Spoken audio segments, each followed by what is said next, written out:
మొన్న డీజీపీ గారు అన్నాడు, కొత్త డీజీపీ సివి ఆనంద్, పోలీస్ శాఖలో 19,000 ఖాళీలు ఉన్నాయన్నాడు. కానీ మొన్న రేవంత్ రెడ్డి సెకండ్ జూన్ నాడు ఏమంటుండు, 5,000 కానిస్టేబుల్ ఉద్యోగాలకు నోటిఫికేషన్ ఇస్తామంటాడు. 19,000 ఖాళీలు ఉన్నాయని డీజీపీ చెప్తే రేవంత్ రెడ్డి 5,000కే నోటిఫికేషన్ ఇస్తా అంటాడు. మరి అందరికీ ఉద్యోగాలు ఇయ్యవా?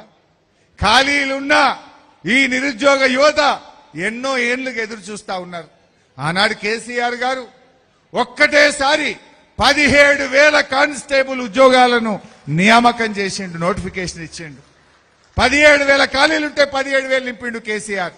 మరి నువ్వెందుకు నింపుతలేవు? 19,000 ఉంటే ఎందుకు 5,000 వేస్తా అంటున్నావు? నిన్న చిక్కడపల్లి సెంట్రల్ లైబ్రరీలో, దిల్సుఖ్ నగర్ లో పిల్లలు రోడ్ల మీదకి వచ్చి 19,000 ఉద్యోగాలకు నోటిఫికేషన్ చేయాలని ధర్నాలు చేస్తే ఈ రేవంత్ రెడ్డికి చీమ కుట్టినట్లేదు.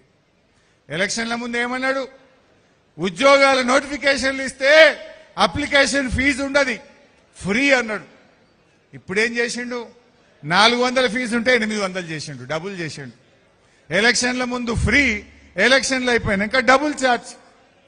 అంటే ఈ రకంగా నిరుద్యోగులను కూడా మోసం చేసినటువంటి పరిస్థితి.